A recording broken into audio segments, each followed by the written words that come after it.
What keeps you going for this length of time with that much curiosity, eagerness, enthusiasm?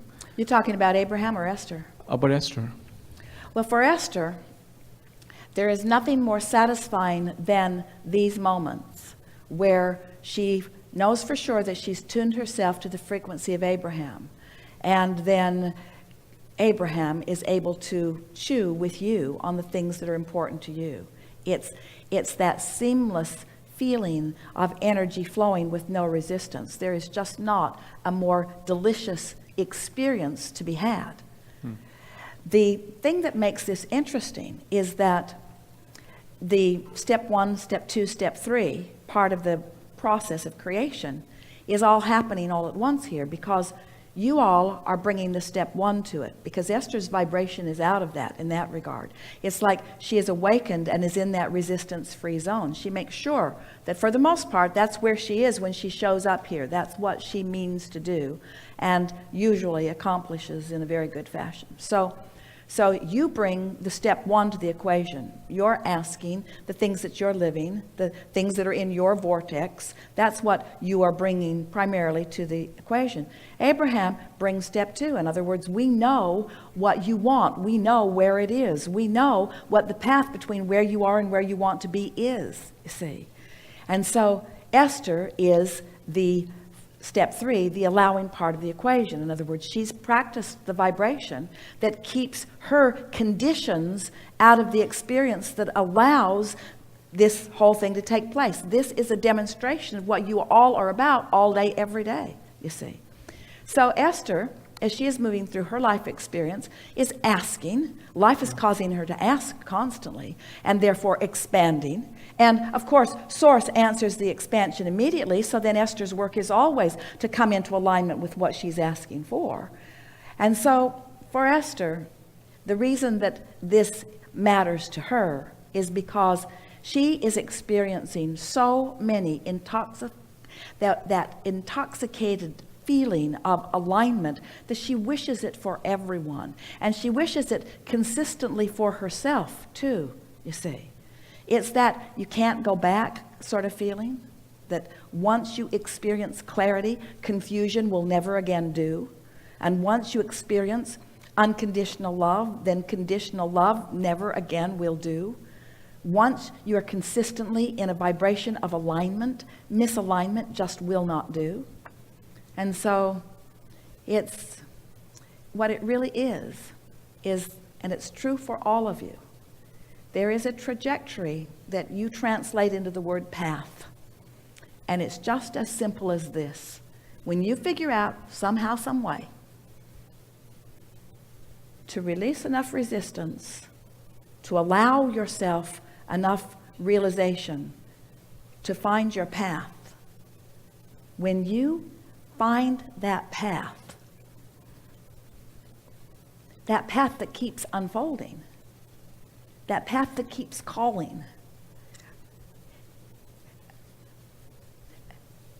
and you stand in the absence of should I, shouldn't I, but just the feeling of the path. That's what calls Esther. It's that feeling of the path. She couldn't find those words as clearly a relatively short period of time before.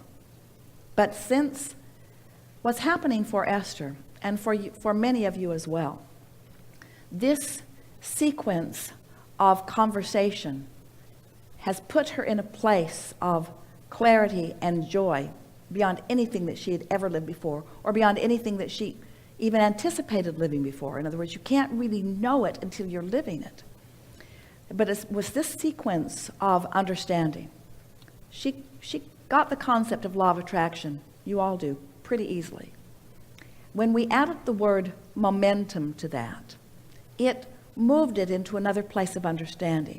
It was quite easy to understand that momentum is about law of attraction, just adding energy to something.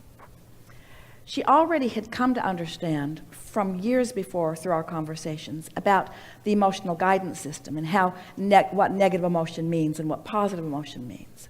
So the idea of emotion was already well integrated within her. But when we began talking about law of attraction and momentum and the trajectory that that accomplishes, a new thing sort of clicked into place for Esther with the understanding of trajectory. And then when we began dovetailing the intentions that you hold from non-physical, she began to understand that there's always been a trajectory for everyone. There is a trajectory that you could even call a path.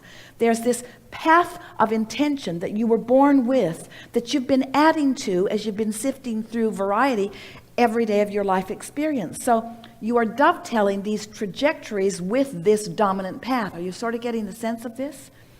And anytime you find something and it blends with that dominant path, you feel pure positive energy. If you find something and you feel uncomfortable about it, it means it's not blending with your path. In other words, suddenly guidance started feeling entirely different to Esther. And then it became easier for her to let go of the conditions that she thought she needed to sort and manage and manipulate and control.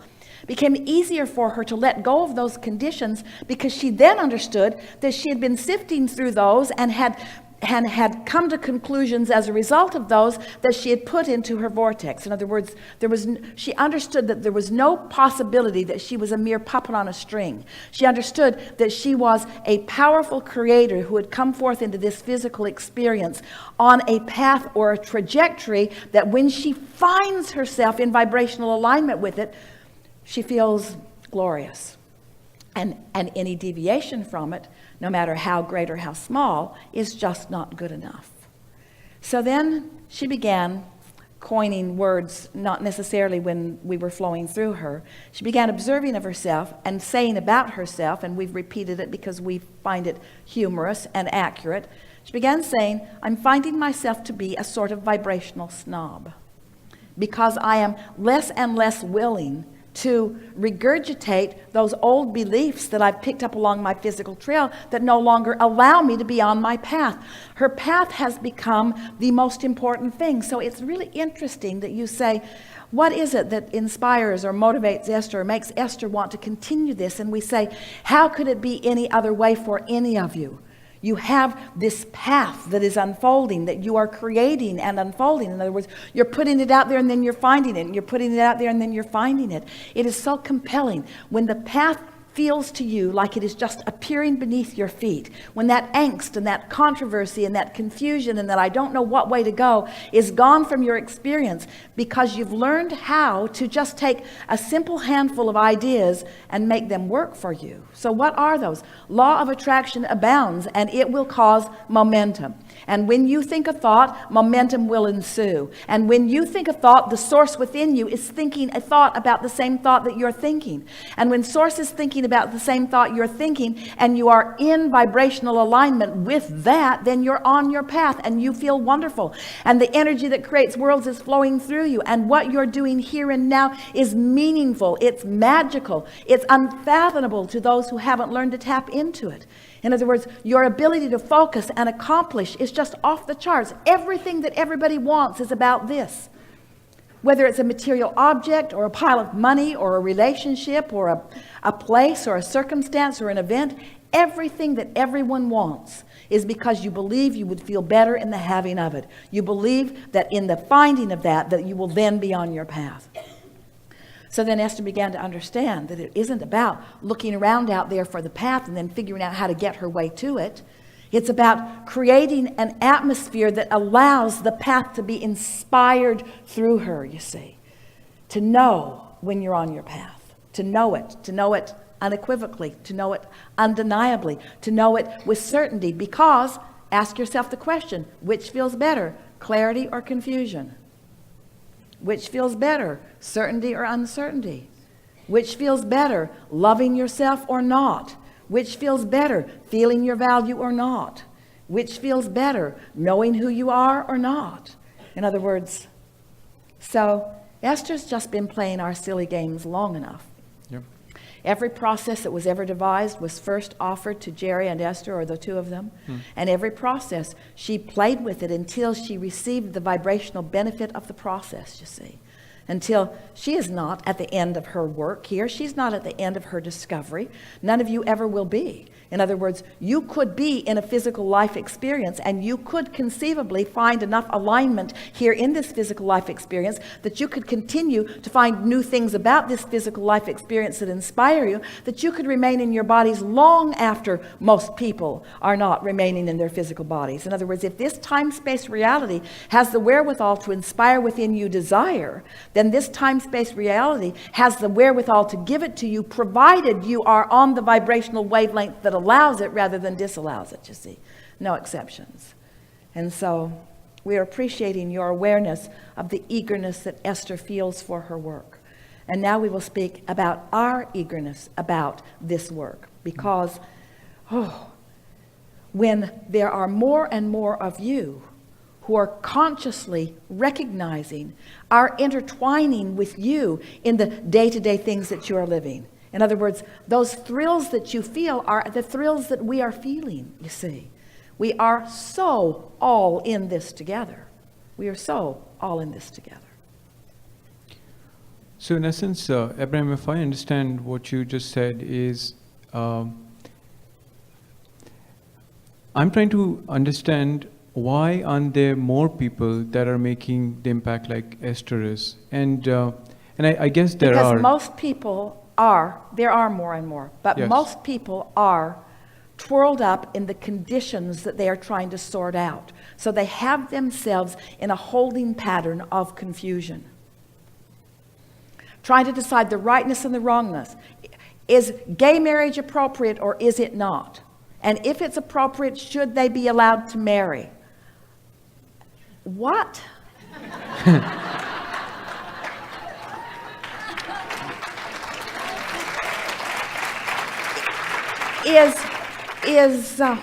Should the borders be open or should the borders be bound? And if the borders are open, would people from other places come and deprive the people within the borders of things that they want? What? In other words, as you are evaluating conditions, so much of the world is evaluating conditions that have been created from wobbles, and then trying to fix conditions that have been created from wobbles, only causing more wobbles. Because law of attraction says that what you got going on, you got going on. In other words, you just can't get there from there, you see. And so, more and more are being born remembering that. More and more who are resistant are making their transition and then remembering it. And more who are hanging around are finding vibrational alignment with who you really are, which is the whole point. Because nothing's going wrong no matter what. In other words, it doesn't matter how resistant you are. When you reemerge into non-physical, you won't be resistant anymore. And when you're born back into a physical body, for a while, you won't be resistant anymore either. In other words, it doesn't matter. Nothing's going wrong. Beingness won't cease to be. Creating won't cease to be. Everything will keep moving along. Everything is going just fine. There's just one reason that we want to play with you, and that's because we think you should be having a good time now.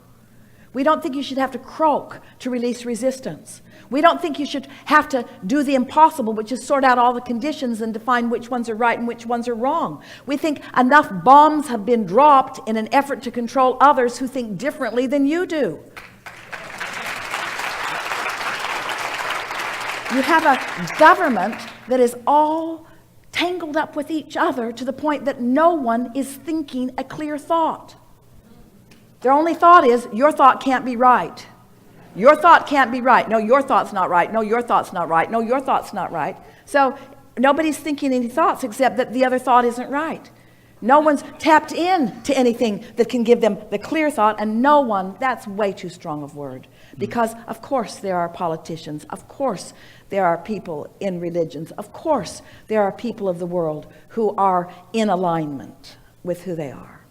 But wouldn't it be nice if you could find a way of discovering your alignment, which would allow you joyous life experience as conditions are? Wouldn't it be nice if you could find joy without needing to change the conditions? and then the conditions would have to change. But feel the trap in that, because right away you get twirled up in that. That made it sound like, okay, so I'll be unconditional, and then I'll align, and then the condition will change. And we say, that's not what we said. What we said is, the condition is uncontrollable. You align and feel joyful. And in your joy, your realization of the condition is different. Yeah, the condition's going to change all over the place. But you can't need the condition to change in order to... In other words, we don't want to promise you conditional change by accomplishing alignment. That's working against our own message. If you'll do what we say, you'll find unconditional love, and then you'll be able to fix the world. That is not what we're saying. The world does not need to be fixed, but your realization of it could be greatly improved. Could be greatly improved, you see. Wouldn't you just like it so much if your knee-jerk response was to see the value, not the flaw? Wouldn't you just love to feel the love, not the hate? Wouldn't you just love to see the path, not the blocked wall? Wouldn't you? Isn't that the way